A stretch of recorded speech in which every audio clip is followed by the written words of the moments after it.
Welcome to Stranger Encounters. I'm Tommy Salmons. Today's episode, we feature Sherry Voluntary. I had asked Sherry to come on a few months back and was really excited about the conversation. And it went better than I could have hoped for. We had a really good time. I usually just have a little conversation with my guests prior to recording, but we were already digging into the meat and potatoes. So we're just going to pick up the recording right from the get-go, from as soon as we got on Skype together. And we had a great conversation. We talked a little bit about a lot of things, a lot of controversial subjects, abortion, libertarianism, all kinds of things. And it was very much fun, people. Just have very much fun with this one. Okay? Let's just have a lot of very much fun. All right. Well, enjoy it. This is my interview with Sherry Voluntary. So how have you been doing? I'm good. I've been a little under the weather the past couple of days, but hopefully I'll be feeling better. I've got to get on the radio early in the morning, so I'm hoping it's all gone by then. That's so cool that you actually get radio airtime to talk about voluntarism. Yeah, it's been amazing. It really has. I mean, when I had the other show, Speaking Freely, on the radio station, I got to talk about it quite a bit. But it was the time of day. It wasn't their busiest. I mean, that's why we got canceled after 7 months. They just went with something national there. So, yeah, it's been really good to be on a morning show and, really reach the normies every once a week. So I'm really thankful for it. Yeah. Well, I think people are resistant at first, and you got, kind of my kind of style, where I'm a pretty abrasive guy, and I try to be nice to people for the most part, but sometimes I just get fed up, and I'm just like, nah, whatever, dude, I ain't got nothing else to say to you. And then you have the Pete, you have Pete Raymond and his kind of style of approaching it, and Scott Horton and his style of approaching it, which I guess I kind of fall in between those two. I got that aggressiveness of Scott Horton and that passion, but I always try to like step back and get philosophical about it, where Scott will just cut your head off. And so I think the way that you approach it is probably gonna sit better with your average listener than someone like us. You know what I'm saying? I hope so. I don't know. Sometimes I can be kind of, I get fed up sometimes too. That's the thing, is like, and two, I mean, I, like you said, I try to be nice as much as possible, but sometimes people deserve to be shamed. I mean, if you have a very shameful position and you say something like, everyone who's trying to cross the border should be shot, you deserve to be shamed. I'm sorry. There's no, that is not okay under any circumstance that you would just, agree with the wholesale murder of people. That's shameful. Or, you can have disagreements on many things, but sometimes I think people deserve to be shamed, so I'm not above doing I called a guy out the other day, and I try not to pick on anarchists too much because I was there. I've said in my show several times, I was kind of a conservatarian. I was a Glenn Beck libertarian, and that was the first place I ever heard of libertarianism was from Glenn Beck. So I was the Glenn Beck style libertarian for a long time. And there's a guy, I think you're friends with him on Facebook too, and he keeps calling out anarchists, and I'm like, dude, we're just about consistency. Like And when have we ever threatened you? Like, where is the threat? Like, and this is one of the things that cracks me up. Like, you'll hear Tucker Carlson attack libertarians, or you'll hear Kyle Kalinske attack libertarians, and it's like, what the fuck, man? Like, where are we a threat to your daily life at all? Right. Yeah. I mean, none of us are trying to control what you do, but y'all sure are trying to control us. So exactly. It's like, it just blows my mind. I'm like, really, you're upset because I want to let you live your life without anybody impeding on it. Okay. Like, right. Whatever. Yeah, I used to be that too, because I came to libertarianism. The first time I heard about it was through Neil Bortz. I don't know if you're familiar with him. Yeah. He had a radio show in Atlanta, and he's the guy that wrote the Fair Tax book. Mm-hmm. Most people know about the book, and they don't realize his name. They don't remember it. But he was he used to do stuff with Sean Hannity all the time. So. Yeah. He was a conservatarian as well. Then once I got into Tom Woods, I went over the cliff and became an actual libertarian. And then like 4 months later, I was an anarchist. But, right. I think the problem is with minarchists. Could I be happy in a minarchist world? Of course. Of course I could. Like, I'd be way happier than I am now. The problem is keeping it minarchist. That's the issue. And yes. Also that, most people who claim to be minarchists, generally, when you talk to them for a few minutes, they're not. Now, not everybody, but a lot of people, say in the Libertarian Party or whatever, they say they're minarchists, but they still want social programs, public schools, huge military, all this other funding for things that's not minarchism. Sorry. Minarchism is involving public utilities. That's it. So, I think a lot of people have this idea too. They haven't really thought through the libertarian principles that much, because they don't understand that you can't just take the federal government, remove the bad guys in harsh quotes, and put in libertarians and then still govern 326 million people. That doesn't work. That will never work. That's top-down rule. That's has nothing to do with libertarianism. Libertarianism will work on small scales in small communities, and it's bottom up. Because if you can't look the people that you give governance to in the eyes, you're in trouble. You're in trouble right there. Like we've seen it with consolidated school districts where they will before you used to be able to have your neighborhood school, you could go down, you could talk to the principal, you could get something done if you needed to. Now you can't do that. Principals don't have any power in their school hardly. You don't know who's on the school board. Like you can't hardly get to them to talk to them even. So it's removed. That's basically the same idea with the federal government. It's just more and more removed from your local area. And some dude in Washington does not give a crap what's going on in Knoxville, Tennessee. Mm. Or some dude in, Nashville doesn't really care what's going on in Knoxville either. Like you need local governance. I try to explain to people, and I'm like, I lived in Houston for 25 years. And now I live in a little bitty town right at the border of Louisiana. Excuse me. And I try to tell them, I'm like, look, man, people in Houston don't understand living in Orange, Texas any better than people in New York City understand living in Montana. It's just two different things. And you can't expect one set of rules for Montana or for New York City to be able to govern Montana in a functional manner. It just doesn't make any sense, because it's two different places. Yeah.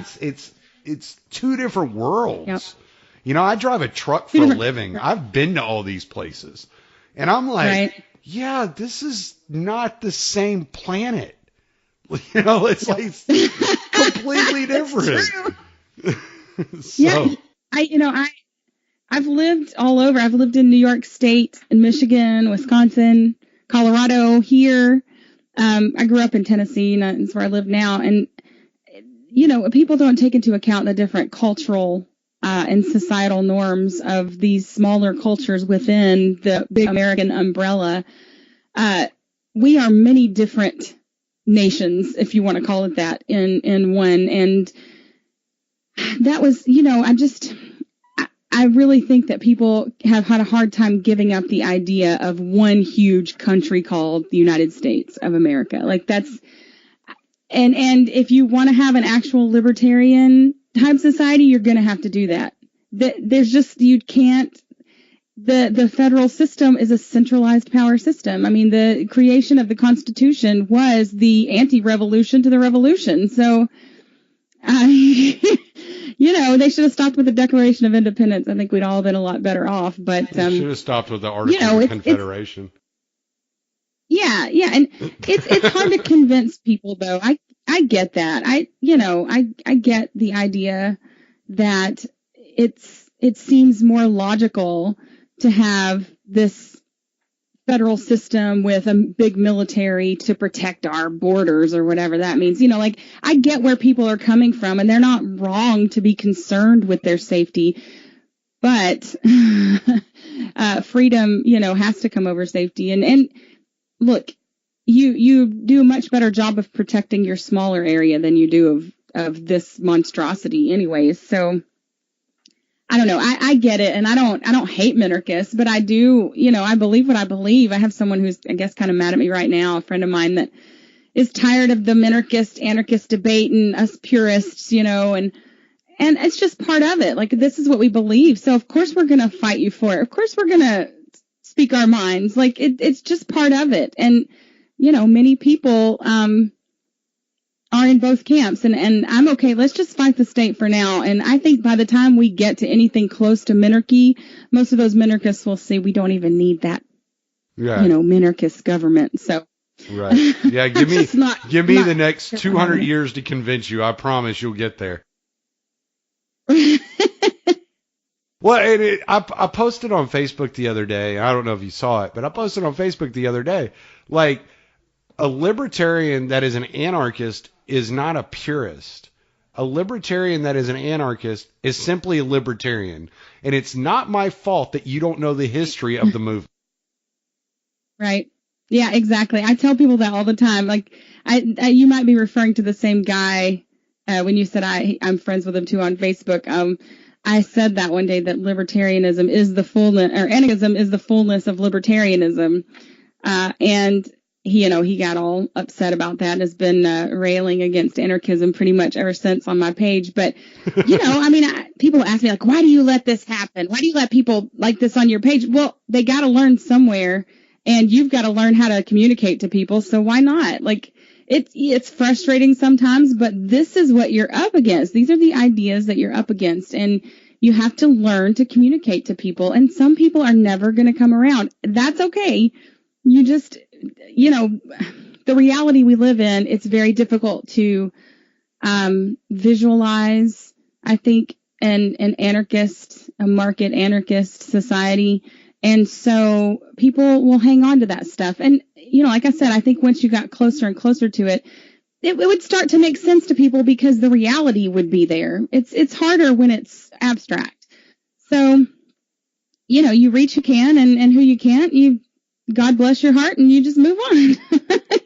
It's like, what are you going to do? I don't hate those people. I mean, they're still for a lot less state than say a stupid Republican or something. So I'm okay with working with them, but I will be true to my principles, and I don't think it's like you said, people say purist like it's some kind of a bad thing.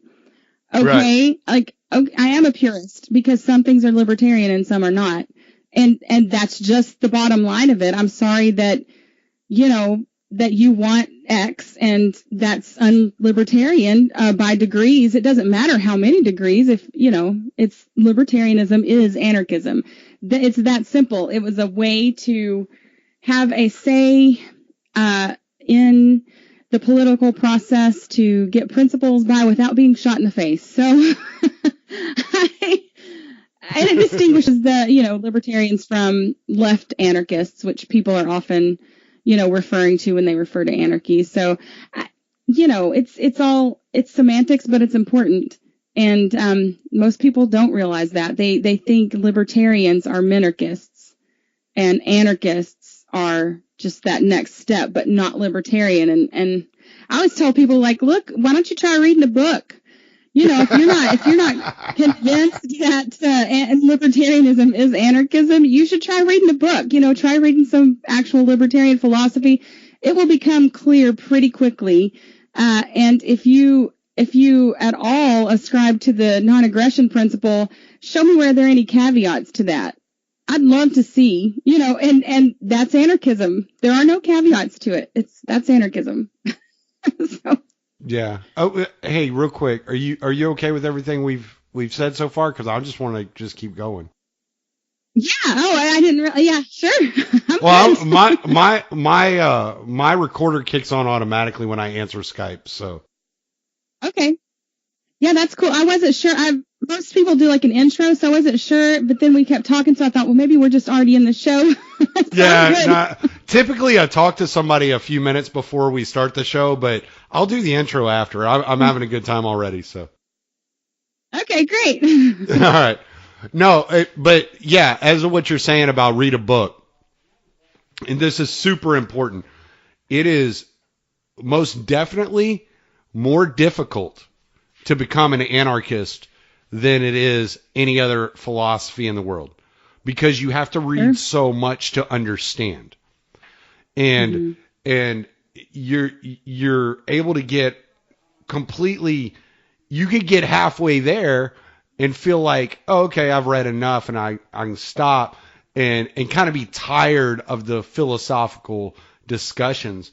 But in order to get all the way there, yeah, it's absolutely dependent on you educating yourself. Right. And not depending on the common, misconceptions that are thrown out there, the common narratives that we're all fed, and figuring it out for yourself. And I think a lot of people are just either unwilling or incapable of seeing that just a little more knowledge and a little more education will push them, into a more anarchist camp. Yeah, I agree. If you were to ask me a month before I became an anarchist if I'd ever be an anarchist, I'd have probably laughed in your face, because it just it doesn't register until it does, right? That's just the thing. And I'm of the opinion, like, I want people to read, right? I want people to know what they're talking about. Especially if you're going to try and define libertarianism for me, you need to have read some shit. Excuse me. You can cuss as much as you want. I'm an anarchist. Okay. I have a bad you need to have read something, because because you think you're X doesn't mean you get to define it, and throw all the history of it away because you want a small government. Well, I'm sorry, you need to either quit calling yourself X, or you need to, rework your definitions and understand the context with which, you are conducting yourself in the world. So I think people should read, and you should know what you're talking about as much as possible.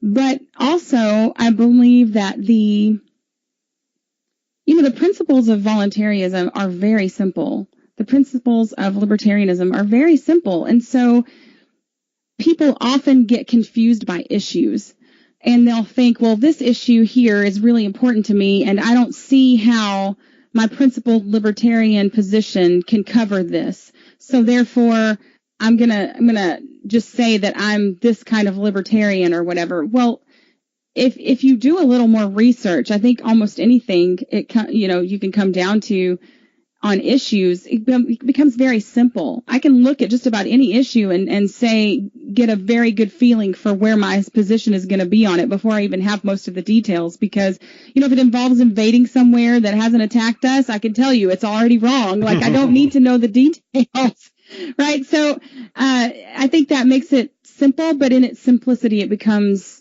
a little too difficult for people as well, because they think, well, it can't be that simple. It can't be that straightforward.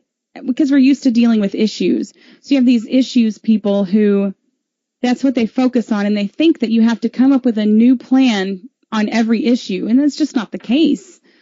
So I see where people get that, and I don't think you have to know everything. Like, there are some things that I'm better versed in than others, but once you know those founding principles, you'll be pretty good in just about everything. You know, you can figure it out from there, and when you need to learn something, learn it. But people want me to give them all the answers sometimes. Like on the radio show recently, we got around to law and private prisons, you know, and what if there would be prisons and all these things. And someone asked me a question. I'm like, I don't know. I don't know what that answer is, and I can't tell you. I can give you what it might be, but that's the thing with anarchism, is that those areas, every area that's of people is going to come up with their own solution. And there are ones that we can kind of anticipate, and there are ones that we haven't even thought of yet, because that's what innovation is. So, you know, I can't give you all the answers. I don't believe I have all the answers. But I know what the problem is, and I know what the remedy is. And then you let people build from there. Mm-hmm. Yeah. No, and there's a lot of different anarchists. There are split within anarchist communities, which I think is, I think it's unnecessary. I think it would be much more productive if every anarchist, whether you're an anarcho-communist or an anarcho-syndicalist or whatever, would adopt the term libertarian. But as I told you, and I wanted to get into this, and we've been talking about the term libertarian so much. As I told you the other day in messages, it's almost like we've already lost it. It's like that term's not even ours anymore.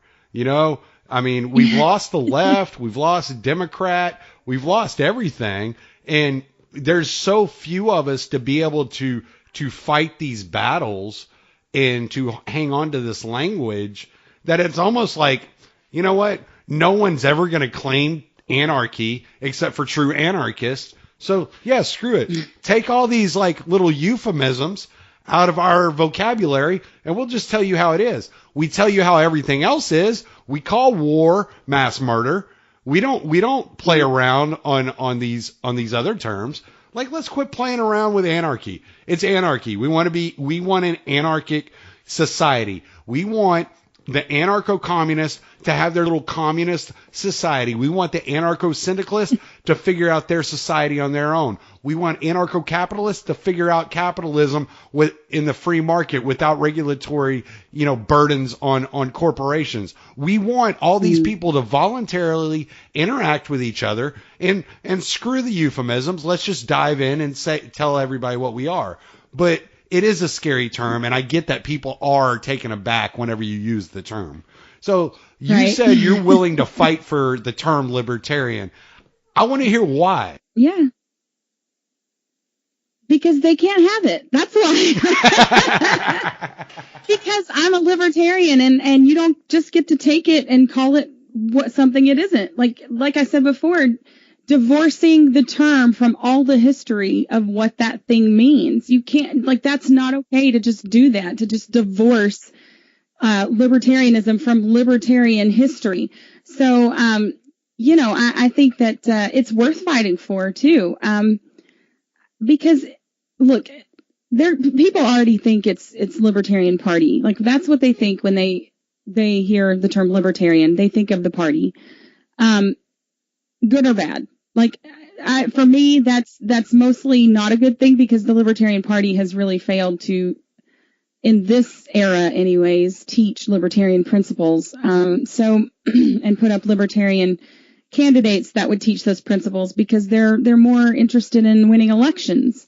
And that's what partisans do. They try to get political power. I don't want a seat at that table. I want to turn that table over. So that's where, we kind of diverge, but you can even see it within the party's statement of principles. They're anarchists, they're anarchist in nature. So, there's a lot of division there, but I think if people were taught when they entered the party, hey, stick around, learn some things. This is what libertarianism is. And instead of just saying anybody can be a libertarian, like I've heard many people say that, and they could be, but that doesn't mean they are. Like, I don't care about what lever they pull in the political process. Are you kidding me? Like, that's so far outside the realm of what I want to be happening. I understand, I used to be of this mindset that, we could vote our way to more freedom. And I appreciate and I respect people who try to stay principled and do that. I don't think that that's necessarily possible. I think, though, that, if you're going to get someone in there who's an actual libertarian and could say no to everything, that'd be one thing. But it just doesn't often happen because as soon as you do that, you'll never get reelected. So if you want to keep power in order to get rid of power, then you have to play the game, and then that just gets you more and more muddy. So more power to you if that's what you want to do. But I gave it a try, and it just wasn't for me. I have a lot of great friends in the party, and we'll just have to disagree on that, aspect of things. But I forget where I was going with this. No, it's all right. Like you, I mean, I think it's admirable that you wanna hold on to that term and everything. I just think that it's almost a lost cause for us. Because you hear, I mean, I've heard some of the most ridiculous people in the world say they're libertarian. I mean, I'll check out, Ted Cruz. or Dan Bongino. Because I check out his podcast every once in a while just to see what the conservative talking points are. And one of the things, he throws it around. Well, yeah, I'm libertarian on a lot of things. And I mean, there are certain aspects that he's not bad on, but at the same time, it's like, you're not a libertarian. Like, that's not what libertarianism is. Right. The oorah libertarians, like, I'm a libertarian, go Marine Corps. Like, no. No. You're gonna make me cry. Like, you can say you agree with the libertarian position on certain things, but I don't think that it's appropriate for you to say I'm a libertarian on most things, because you either are a libertarian or you are not a libertarian. If you are a libertarian, then these certain things are going to just fall in order. It's so funny because every politician I've ever interviewed that's been a Republican tells me off the air, I'm actually a libertarian. I'm like, actually, you're not. No, you're not. But right. That's part of what has, it's been a positive and a negative. So say take somebody like Ron Paul, who ran as a Republican, was a minarchist at the time. I think he's come further than that now.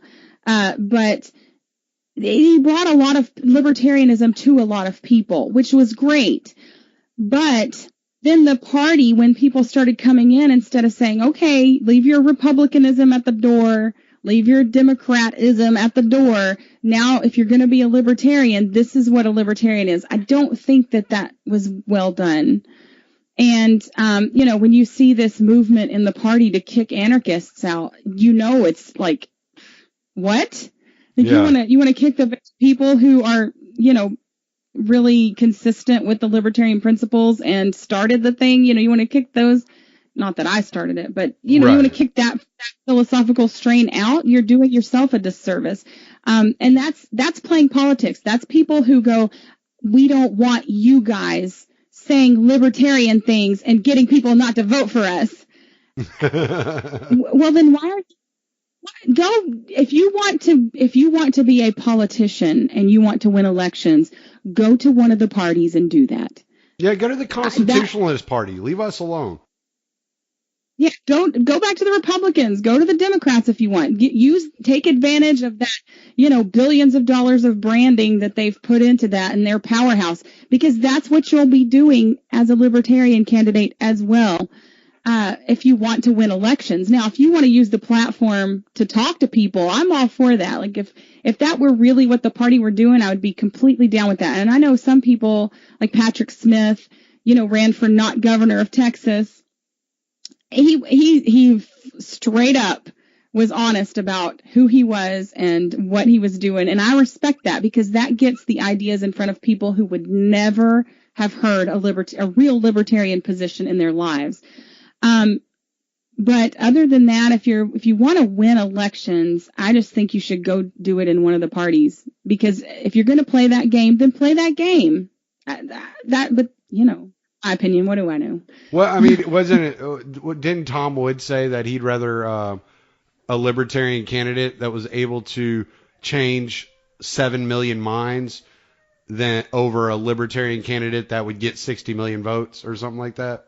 It's definitely, it's more important to change people's minds. And that's, it's one of the arguments I used to have with my friends in the party when I was involved is, they would say, especially one of them would say to me, I don't care. Most people are too stupid anyways. I just want them to pull that little lever with the L by the name. And I would say to him, okay, that's as disrespectful as Republicans and Democrats are, for one. And two, you will never maintain any power that you gain if you do that to people. That's bait and switch. You haven't changed their minds. As soon as you go up there and you do your libertarian stuff, if you're a real libertarian and you do libertarian things, they're not going to reelect you. You have to change their minds. And so that's where I'm working. That's what I want to do. And I hope that people who are using the political process would try to do that as well. But there's a lot of different strategies, and if you're gonna tell people what they want to hear just so they'll vote for you, that's not even a very libertarian, in the traditional sense, type of approach. The point, right. The whole point of libertarianism, and what was the most attractive to me was the consistency and the principle behind it. Like, I'm not willing to waver. Like, did you hear the Lions of Liberty the other day with Walter Block and Dave Smith? And I want to listen to a Lions of Liberty show. I'm sorry? Honestly. I've never listened to their podcast, honestly. Oh, okay. No, it was really interesting because they were talking about abortion. And Walter Block made this argument that, and I'm not saying I agree with him, but I thought it was an interesting argument about evictionism. Eviction, yeah. And how it's the most libertarian approach to the abortion topic. And I was like, see, this is a man who, no matter what people are going to say about his philosophies and the way that he approaches these things, he is doing everything within his power to be consistent and principled in this discussion. Right. No matter what you think about what he said, it was like, oh, okay. Yeah, I understand where you're coming from, and I thought that was a really interesting approach to that subject. Yeah. Evictionism is really interesting. I remember the first time I read it, I was like, wow, that's incredible to even think. Cause it's bound to technology. For one, and you have to have the technology to do that in order to even make that something that could be possible. And as far as abortion goes, I get that it's a very difficult topic because you have competing interests. You have the mother, and libertarianism says you own yourself completely. Does she own herself completely or not? Well, that's the thing. When you're pregnant, there is that competing interest of the fetus. There's also the competing interest of the father. So it's not an easy subject. And I've, by saying I'm pro-life but anti-regulation, I've been called a libtard more times than I know. And it's as simple as this for me. Look, I believe that I don't know when life starts. I don't. So I just err on the side of caution. Does it make sense to me that people would say, well, I think it begins when the heart beats, or I think it begins when brain the brain starts, which makes more sense to me. Yeah, that's logical. I can see their point of view. So if they want to take that chance, that's on them. Personally, I don't know. So I just go, well, I'm going to err on the side of caution, but that's me. Do I think it's murder? Yeah, at a certain point, I do think it's murder. So, but it's not, my point is it's not easy. It's not an easy, subject, and that regulation won't actually help it. You're not going to stop abortions. What would stop it is ending the state. And I don't think it would completely stop it, but I think the state actually incentivizes a lot more abortions than would happen if we had a society where we had radical freedom and radical personal responsibility. People would be more responsible. Therefore, they probably would get pregnant without meaning to a lot less, because you wouldn't have that safety net. Excuse me. So people would be generally more responsible.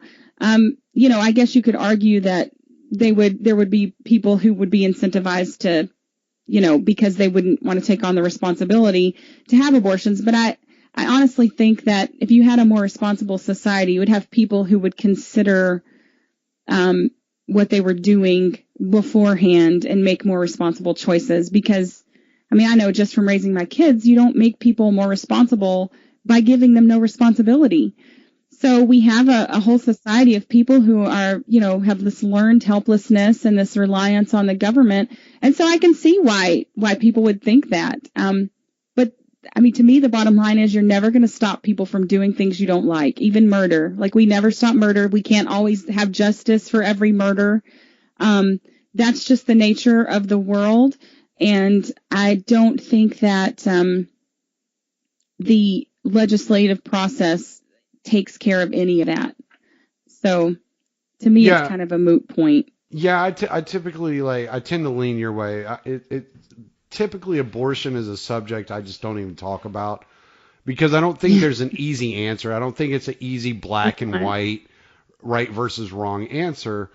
In the fact that, okay, so I look at it this way.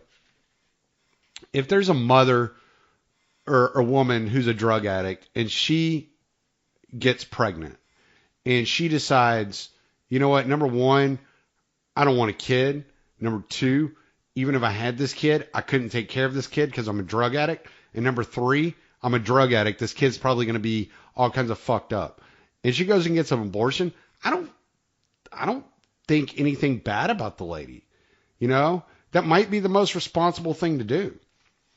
But at the same time, I think the approach that people take it's an emotional topic, and I don't know. I guess I can see why it's an emotional topic, but at the same time, I have 5 kids. Obviously, I'm not aborting kids. Okay, yeah, it's like whatever. But I haven't been in every person's shoes, and I don't know every situation, and I just kind of look at it, and I'm like, yeah. I think if people would approach it, especially pro-choice people, and pro-life people have their flaws in the way they approach it too, but just from the pro-choice side, if they approached it and say, you know what, it's a shitty decision, and I really hate having to make it, and it's not something I really want to do, but I don't see a better alternative at this particular point in time, I think people would be a lot more receptive to their argument. And Dave Smith has pointed out quite a few times, it's funny that it's the one argument where liberals are completely libertarian and use a libertarian argument. I own my body and this is my body. I get to do what I want with it. Right. And any other time they never use that argument. But on the pro-life side, I think they would be a lot more effective if, instead of going out and protesting at Planned Parenthood clinics or other abortion clinics, if they were waiting on the mothers that had just had an abortion, and they brought them out to dinner or have some ice cream or something silly, and have a conversation and put our arm around them and just say, you know what, I understand, like, you had a bad choice to make, and it's not going to ever be easy on you, but we've all made shitty fucking decisions in our lives, and we've all had to make really difficult decisions. And I'm not here to judge you. I'm here to care for you and be compassionate for your plight. And if you ever need me, give me a call. And you get so much further if you took a more compassionate approach on both sides. And, you know. Yeah, I sort of agree with that. I mean, I think Louis C.K., the comedian, he puts it really well. There's a stand-up where he talks about how, you know, these crazy anti-abortion people over here, like, you know, they're not crazy, because if you think about it from their point of view, you're murdering babies, you know, so they're not really crazy. You're murdering babies. So yeah, they'd be upset. You should be upset if you thought that. You'd be upset too.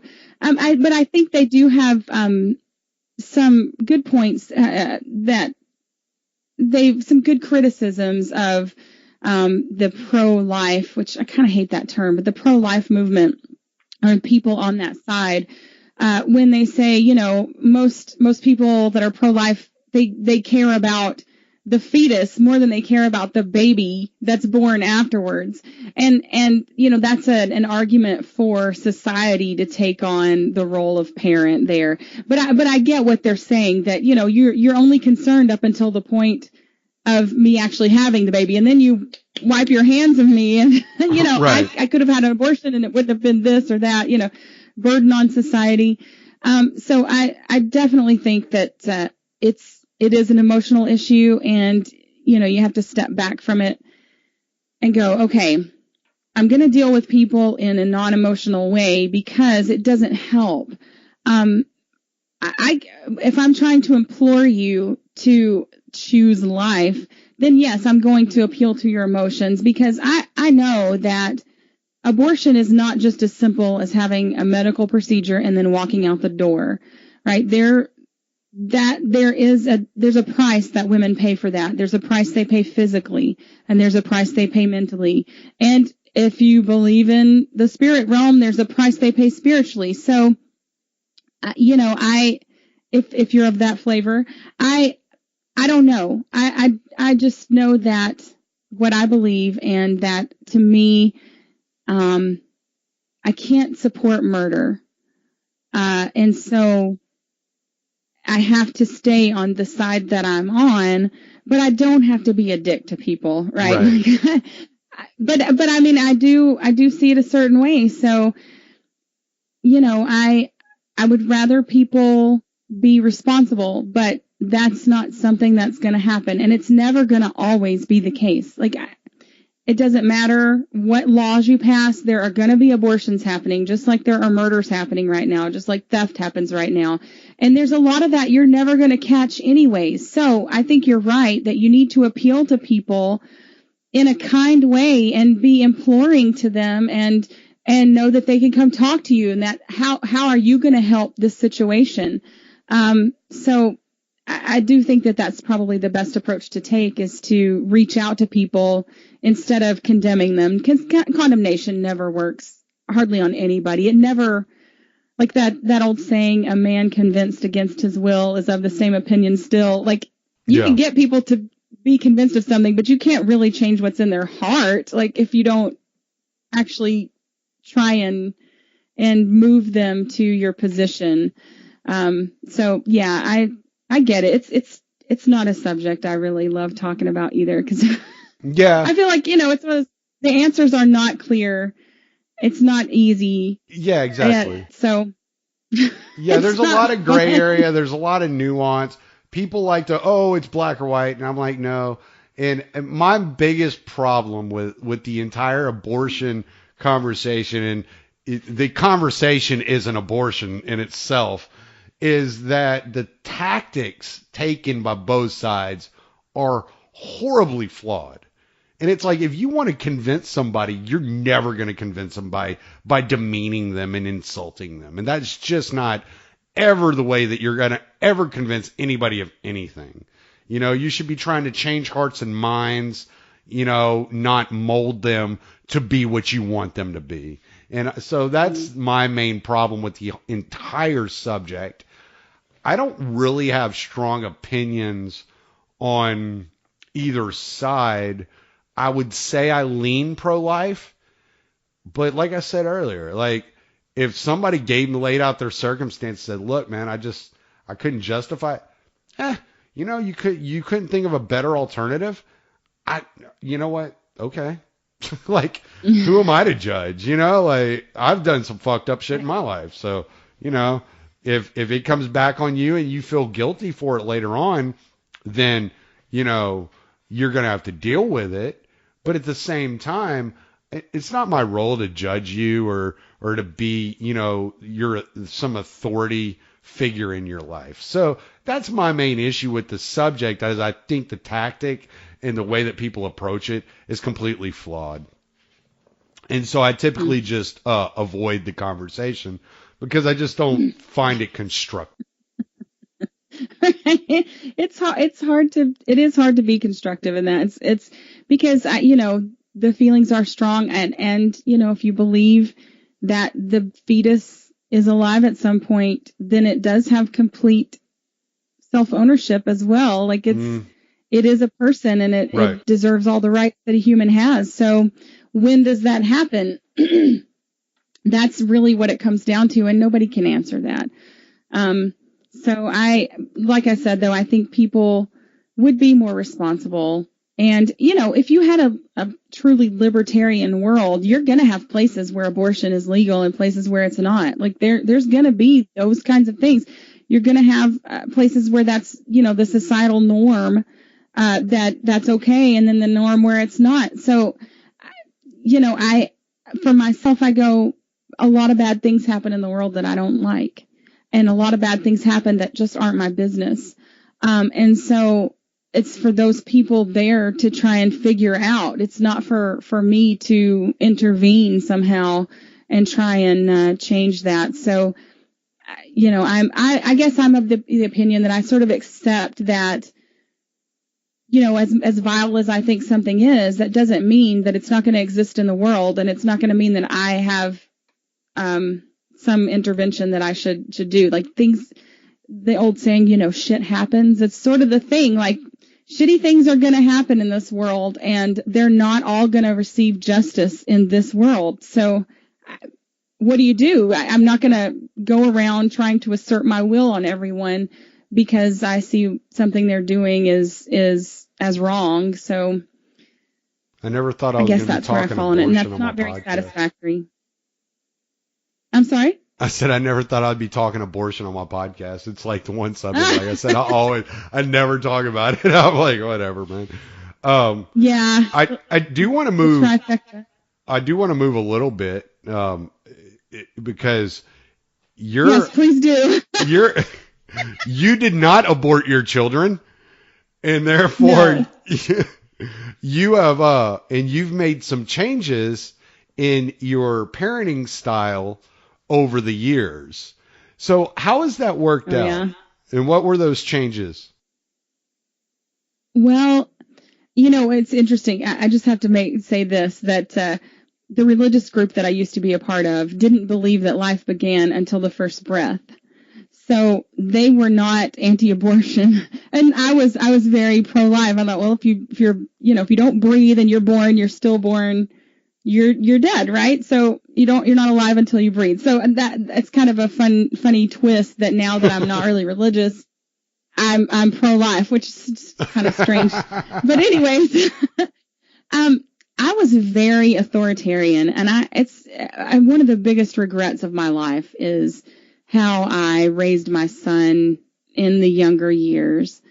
And it's what I was taught. You know, I've forgiven myself, I guess. He's forgiven me, which is, you know, the most important. And I was just taught that you don't lose a fight with your kids. You don't lose anything. They need to respect your authority. So if you say jump, their only response should be how high.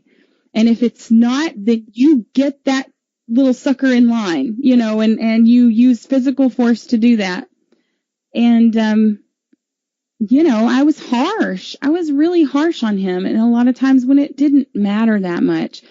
But that's what I was taught. I was taught if they're going to obey God someday, they need to know how to obey, dang it. Like there was this real emphasis on a full obedience, and not only obedience, but acceptance. And that's just not the real world. Like there are things I have to do. I pay my taxes, right? I don't like it. I think it's wrong, but I don't want to end up in a cage. And maybe someday I'll have a way not to do that. I know there are people that don't, and but right now I don't. So there's a lot of things in this world that we have to do that we don't agree with. Why is it any different with kids? Why, there are things they have to do. Sometimes my daughter has to go to bed at 9:00. She has to do that. She doesn't like it. She makes it known, but why do I need to beat her up about it? Physically or just mentally beat her up over it. She doesn't have to like it, but it's what's best for her at this point. She's not responsible enough yet to make that decision on her own, because when she doesn't go to bed on like earlier, she's really, really mean in the morning. So it's not, I want a peaceful home, and that's what works best for a peaceful home. So, I used to really just be so harsh though. And I really regret that. It damaged the relationship with my son. And thankfully, I think that that's been repaired. But I do see in his life where there are areas that he's pretty closed-minded about. And I think a lot of it has to do with that early, really disciplinarian, authoritarian tack that I took with him. And, it is what it is at this point, and I love him. He's wonderful. And I'm so thankful that he forgave me. But I can just see a huge difference in my daughter. And of course, they're two different people. They're night and day. They're like fire and ice. She's fire and he's ice. And so some of it is that they're two different people, but just in the quality of our relationship, I just feel like there's such a closeness with her that when he was little, I was always very close with him too, and attentive. And it wasn't that I was mean to him all the time, but I just feel like she feels so comfortable with me that she can say, I'm not going to do that. And then we have to have a talk about, whatever. But I want my children to be thinkers. I want them to assert their own rights. And how can I teach them to do that if I don't allow it in my own, to me? Like, there are times when I just go, you have to do this. I'm sorry. Like, that's just the way it's going to be. Because I believe as a parent, there's many tyrannies in life. And one of them are the tyrannies of biology. And we can't escape the fact that children can't take care of themselves. So they're not, even though they own themselves completely, I feel like as a parent, I hold their rights in trust. And so as my, kids get older and they take on more responsibility for their lives, they gain more of those rights. And once they've gained them, I don't take them back. Because they prove to me, my son he's 16. He's super independent. I don't tell him what to do. I don't tell him when to go to bed and when to get up and when to do his school work. Like, it's when, and he works as well. I don't tell him what to spend his money on. Like, he's proven that he's responsible enough to do all of those things. So I'm more of in a guidance role for him right now, and will be for the rest of his life. And then, my daughter, she's way more headstrong. And sometimes it's just a matter of, she knows what she needs to do, but she just doesn't want to do what's the best because she doesn't want to be told what to do, which I get because I'm like that. But as she, she's learned to do, she picks out her own clothes that she's responsible for, because she's proven that she can do that. So I think that's the approach I take now, is to give them responsibility for their own lives and let them have trial and error while they're at home with me, because I'm raising adults. I'm not raising kids. I'm raising kids that are going to be adults. That's the goal, to put them into the world happy and healthy and, thinking individuals. And I just see this as the best way to do that. I don't think the authoritarian model does, because it relies on force so much that what you're teaching them is that whoever's bigger sets the rules.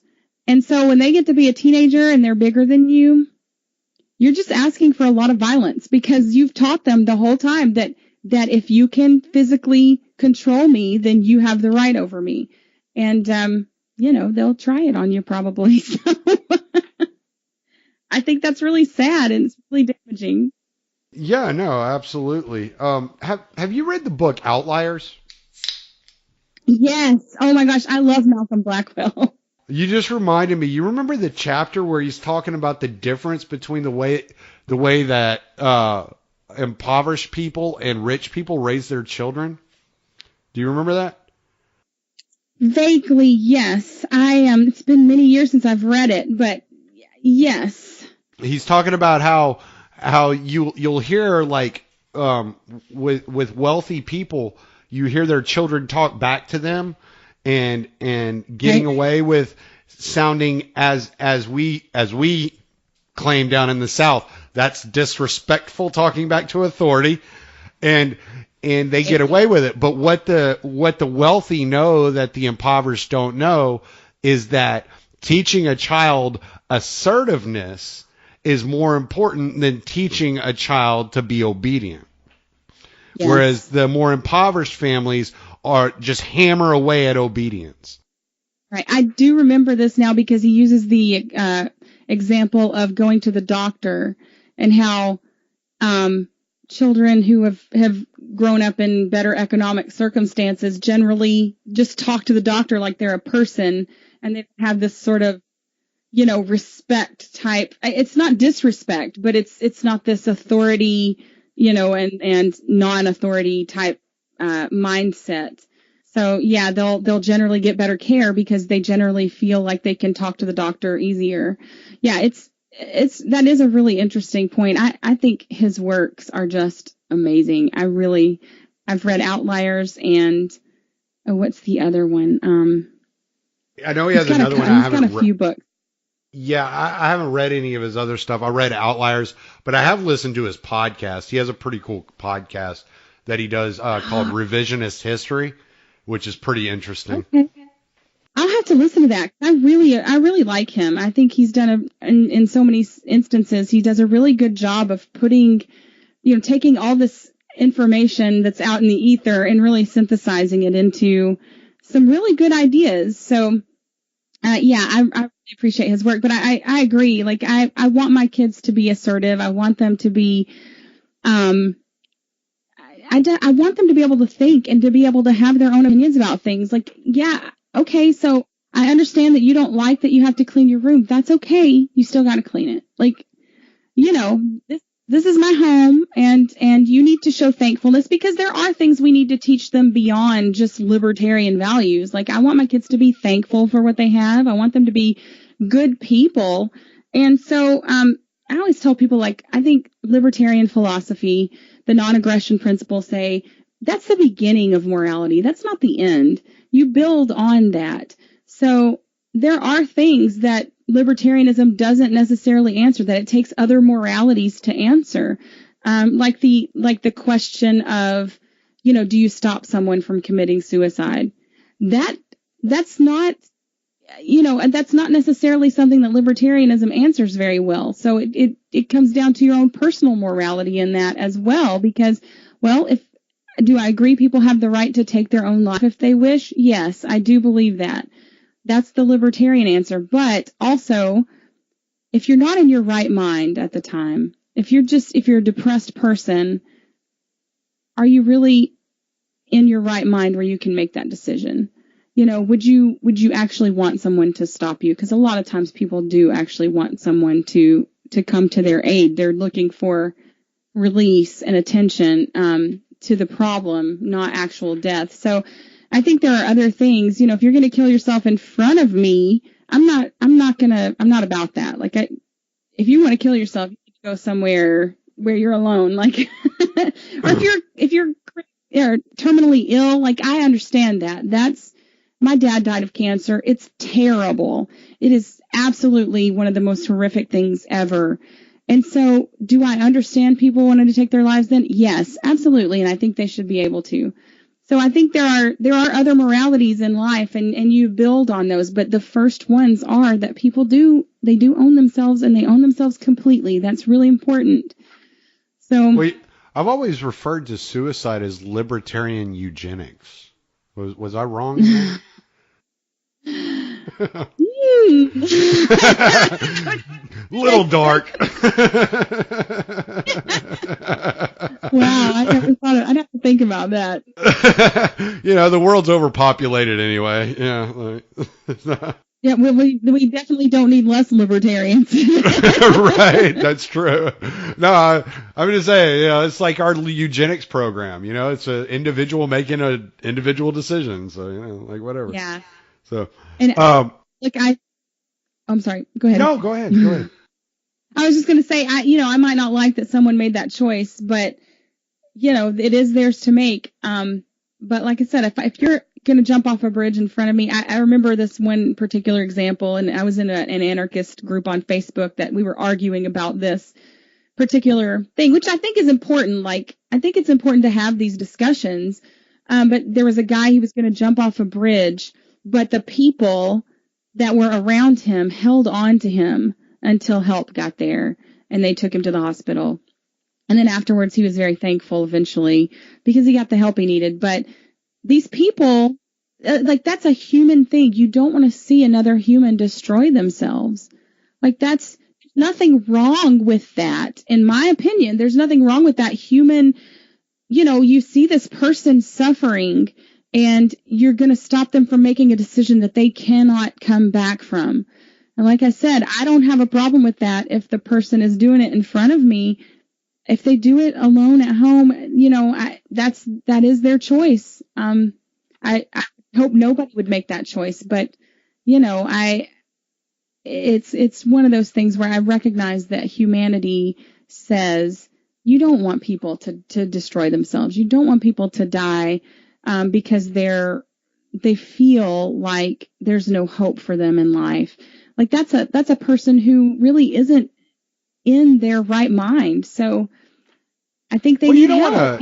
Yeah, it's horrible that people get to that point. Yeah.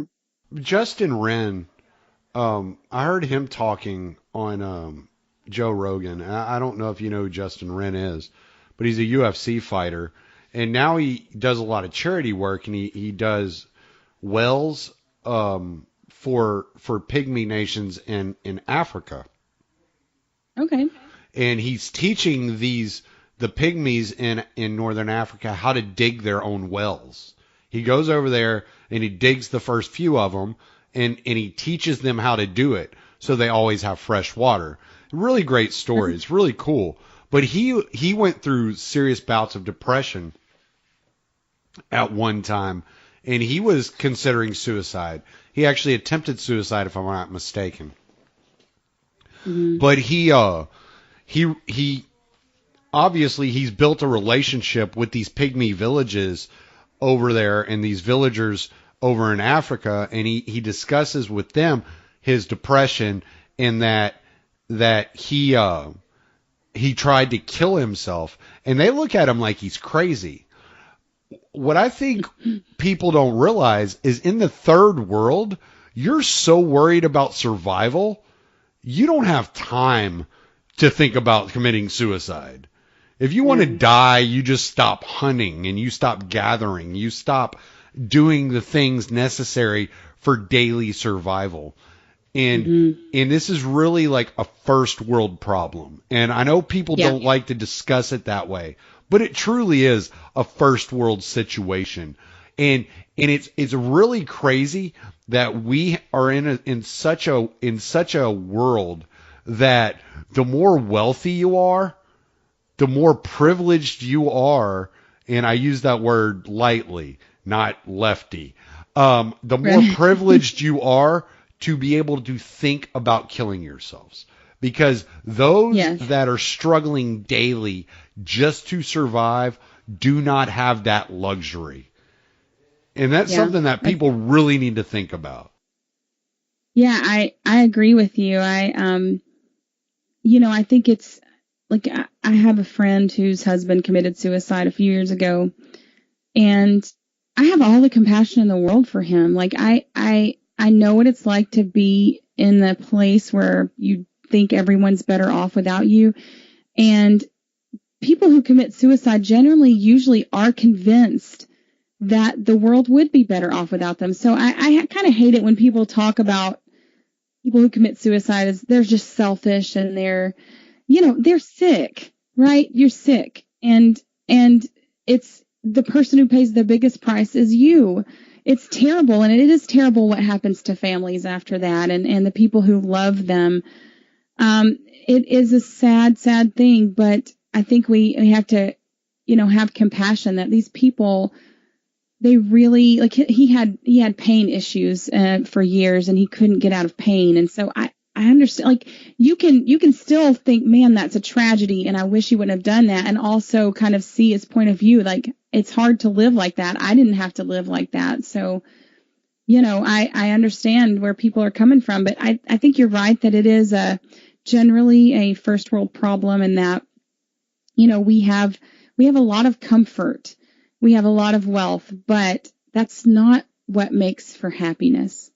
Like, it helps, but it's not the only component that we need for happiness. And so that's, one of the reasons that I want to build a strong work ethic in my kids, because working makes you happy. Doing things where you've accomplished something in a day makes you happy. That's, there are things that you can't get away from that humans biologically need. And, we need meaning in our lives. And that's one of the things I think, the first world, sometimes with our, sort of, materialism, we kind of start to feel empty, and we are very disconnected in a lot of ways, in the first world. I know John Taylor Gatto, he had, a book, I can't remember which one I read it in, but he talks about the difference between a network and a community. And he talks about networks is where you know people, but they're not your community. A community knows the name of its bums, he said. That's a community. Right. And I think most people don't have those kind of communal connections anymore. And that's a special thing. And it's become more rare because we do have so much luxury that we kind of close ourselves off. We don't have to rely on other people so much, a lot of times. And, I think that's something that I know I'm trying to build here in Knoxville amongst the voluntarists is, more of a community where we can be there for each other and live life together, because people really do need that. No man's an island. That's true.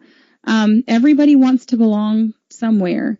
And so, it's not just a desire, it's a necessity for humans, for them to be at their best and, their happiest. Generally, they need to have a group where they can say, I belong. And that's something too that I've really tried to instill in my kids, is that, I'll tell them, like, you're a Clark and you belong with us. You belong in this family. It doesn't matter where you go and what you do. That's who you are, and you belong with us. You always have a place where you belong. And I want them to really know that I don't care. My son he'll be 18 in a couple of years. He plans on doing all this traveling. I want him to know when he's on the other side of the world that there's a place in this world where he belongs and he fits in, and that he is appreciated and loved. And that's, I wish everybody had that. I think we'd have a lot better world if everyone did have that. But I've tried to do that for my kids, because I want them to know that, they don't belong to me in the sense of I get to run their lives completely, but they belong to us in the sense of they belong here, that this is their family, this is their home, and they always have a soft place to fall, basically. Yeah. And, that's a common misconception that libertarians are thrown into, that we're somehow atomistic.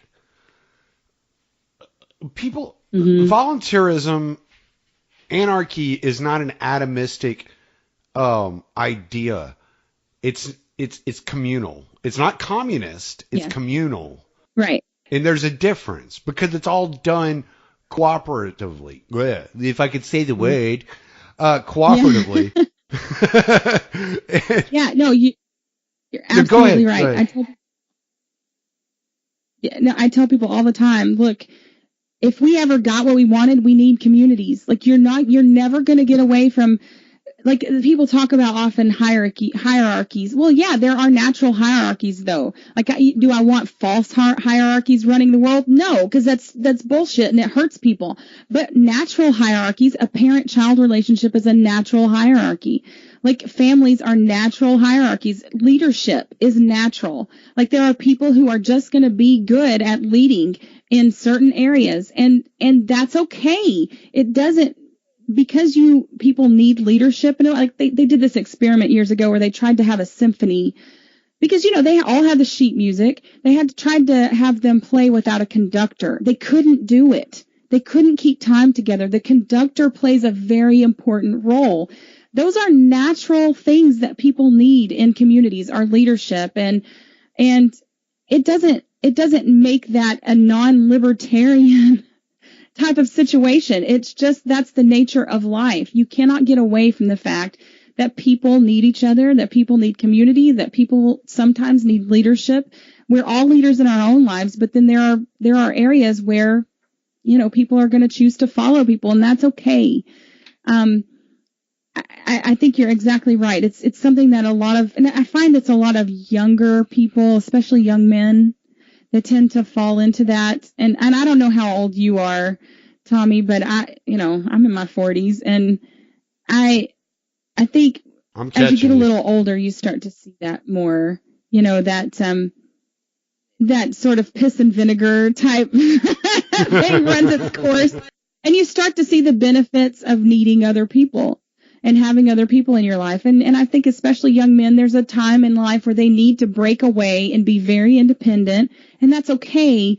But, I want young libertarian men to understand that there will come a time when you need community, when you want community, and those are good things for you to have in your life, and that you shouldn't poo-poo people for following someone. Like I've just seen the most ridiculous arguments at times come from some of these people. I don't think they're bad. I just think they haven't experienced enough life yet to know that there will come a time when you have to rely on someone else for something, or when you don't know what the answers are and you're going to have to look to someone else. I mean, if you think about it, like even somebody like Murray Rothbard or Mises or somebody like that, Benjamin Tucker or whoever, like these people, they're leaders in a way. I didn't come up with the non-aggression principle. Somebody else did. They're my leader. Like they've led me to that. They've helped me understand this principle. That doesn't mean that they're my master. That's a different thing. Well, I think Jordan Peterson, and it's one of the few things that I've gotten out of Jordan Peterson. He's got a few good talks that I found really interesting. But one of the few phrases that he introduced me to that I thought was the most useful is the competence hierarchy. That's what you're looking for. You're looking for those that are more competent in specific areas. Right. And it takes time to grow. That's really great. My son is really into Jordan Peterson, and I like a lot of his stuff too. But yeah, I think there's certainly, I think he's right in what he says too about responsibility and how young people are really looking for responsibility. And I think that's true in a lot of ways. So many kids are not given any responsibility. And so you get them when they're 20 and 30 living at home, and not just like, I've always told my kids, like, you can live with us as long as we're all happy living together. I don't care how long you live with us, but you will be an adult. I'm not supporting you. That's not going to happen. But if we're all happy living together when you're an adult, fine. I have no problem with that. But I don't want people who are living with me because they can't function on their own. That's the difference. Because there's a lot of societies, where their families live together they always, they live with their parents, live with them. They live with their parents for a long time, but they're still expected to be productive adults and run their own lives. And so well, yeah, I mean, the idea of a nuclear family is less than 200 years old. It was always the extended family. And part of the original xenophobia of America was the fact of the Italians and the Irish coming over here, living in extended family societies and, cornering themselves off within their extended families. And that's been lost in the American culture in many ways. So, that's really disappointing, I would say, in many ways. I think that there's a lot to offer by being around your extended family. Absolutely. That's why I moved back to Tennessee when I had kids, because I wanted them to be with their grandparents, because I really value that relationship. I grew up having 2 sets of my grandparents living up the street from me, and that was wonderful. And I wanted my kids to have that close relationship, and they do, because they need to know other people in the world love them, right? And nobody loves you like your grandparents. Like my mom was a strict authoritarian when I was growing up, and she could give 2 shits how much we cried and how much she spanked us, but boy, is she a softie when it comes to my kids. They get away with everything with her. So, what grandparents are for. Yes, exactly. And so, I really value those relationships, and I think they're really important. And it's important to, I think that's one of the things, I was talking with my friend Patrick about once, how to build community that's not based around religion. That's kind of a difficult thing to do when you think about human history and how most communities are built, with if not the same religion, at least a similar religious, understanding of, we help our neighbors because, and I grew up in a town like that. I grew up in Chattanooga. It's a little part of Chattanooga called Lupton City. And it was a factory town. And, the whole town was built by this, it was Dixie Yarns when I was a kid. I don't know what it was when it was originally built. I think it was that, but it was a textile mill. And, my parents worked there. My grandparents have worked there, things like that. And I could go outside and play. And if I was far away from my house, other neighbors would go, "Hey, are you supposed to be up here?" They would just, they knew what kind of what my boundaries were and things, and they'd help keep me in line. And I knew a lot of the people in the neighborhood. I'd go over to the neighbors, just, walking down the street and talk to the older people. And just, there was such a sense of it was a poor place, but there was a lot of richness of people. And, I really, it is sad, I think, and a lot of times I don't think a lot of people know what they've lost in that. And I really I hope to just try and get some of that back for my kids. And but like I was saying, trying to get the community outside of, without just a straight religious foundation. It's kind of tough because religion often tells you to be more altruistic than libertarianism does, because and as libertarians, we might not believe that we have this duty to other people. But like I said, other moralities come in and say, and even libertarianism would say, look, I do things for you because I want those things done for me as well. And that's really in the community that I lived in, when people had, say, lost their job or whatever, often, or gotten sick, we would take them food, and, people would slip some money under the door or whatever, just to help people out because they wanted that same type of help when they needed it. So it's a little bit more difficult to build community around, without those sorts of common foundations. And, but that's part of the struggle that we will have. And there will be religious communities, I'm sure. The Amish will always be around. Yeah. Yeah. Talk about authoritarians. Woo. They're very authoritarian. Like those, they don't want people to be different. That's the whole thing about the Amish. They want progeny. And it's a tough life in some ways, but there's the freedom and slavery sort of thing. Like I don't have to think about anything because I'm told what to do constantly. So people get really into that. And I've known some Amish people and I liked them. They were very kind, but boy, I wouldn't want to live that way. Well, hey, we're rolling at an hour, just a little bit over an hour, and I like to try to keep it around an hour. But you brought up altruism, so apparently you're no Randian.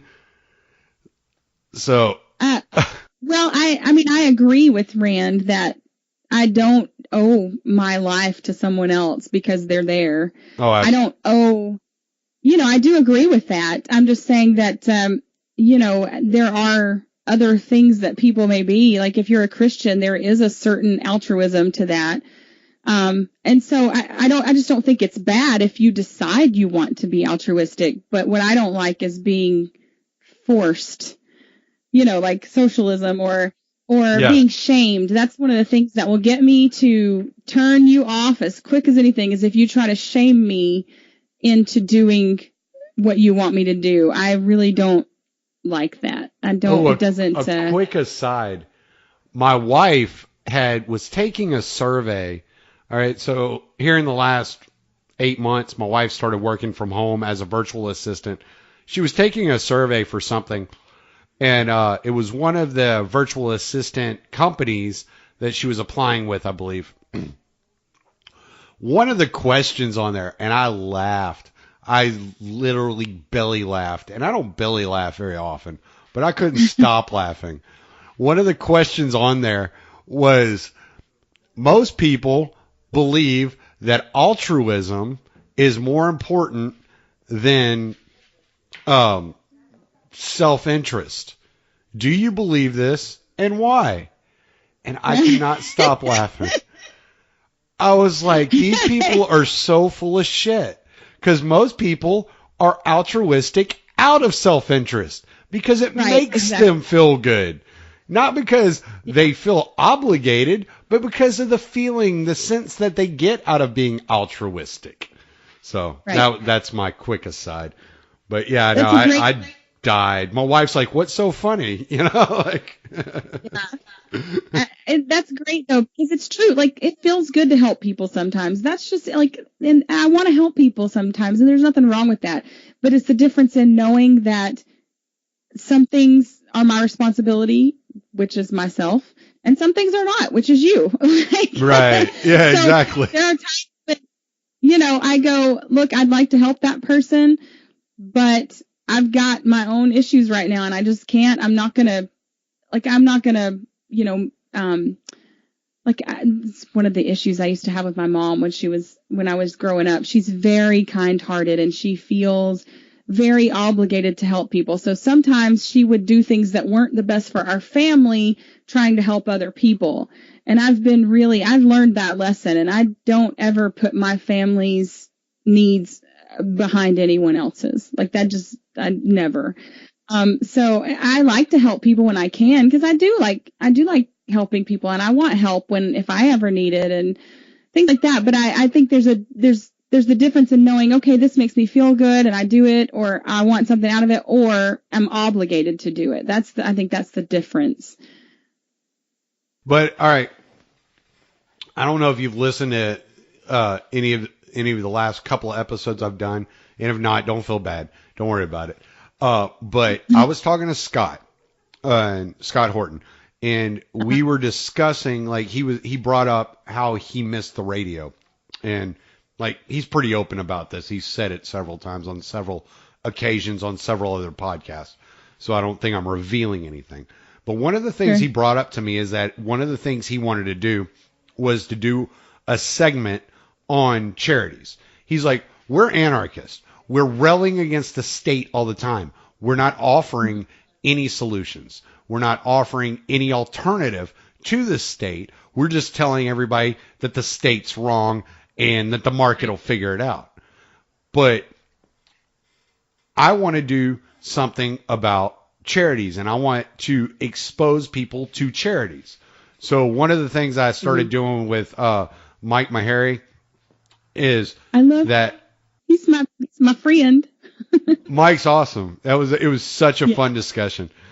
But one of the things that I started doing was I want to give you an opportunity to tell my audience what your favorite charity is, what they do, and why they should assist that charity.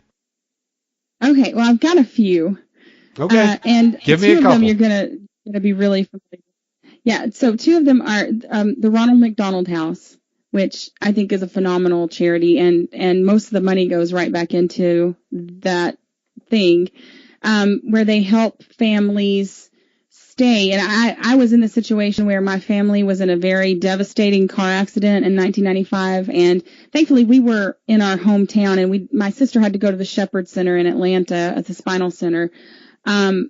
And the Ronald McDonald House will provide housing for people who are having to stay with sick kids. So that's the last thing you need to be thinking about. And there's so many medical bills and things that it's a really, really great thing.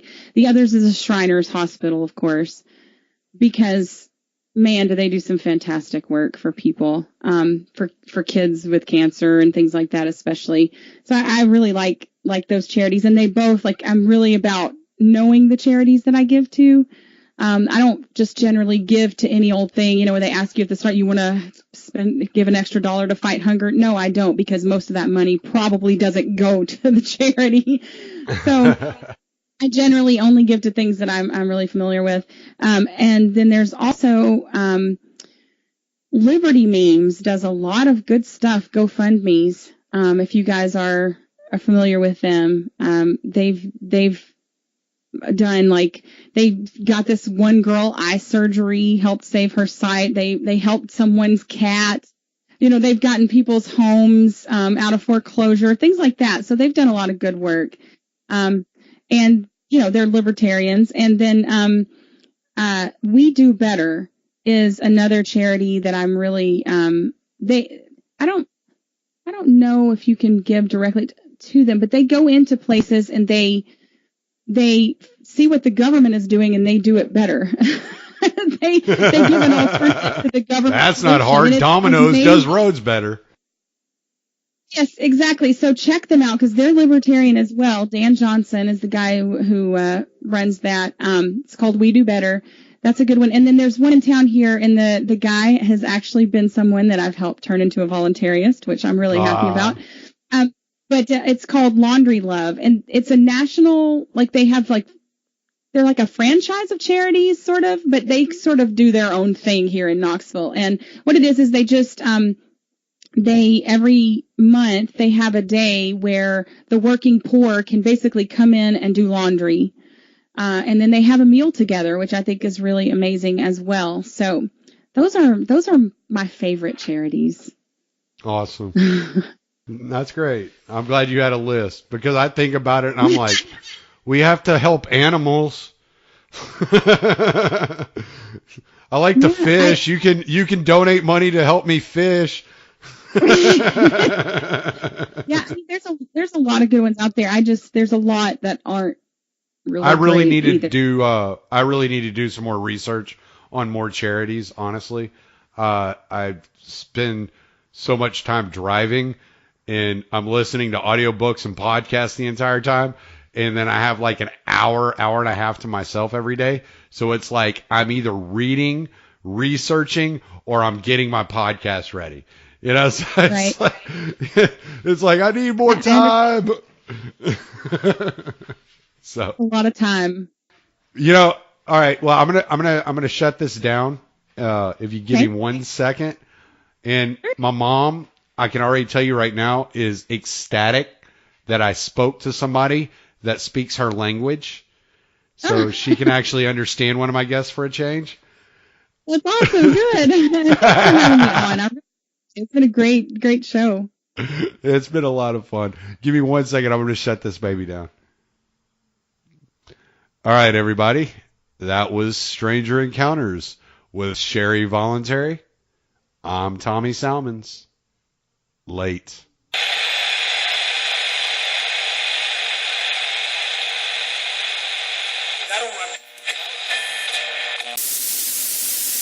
We interrupt our program to bring you this important message. This is not a drill. This is an emergency. We knew the world would not be the same.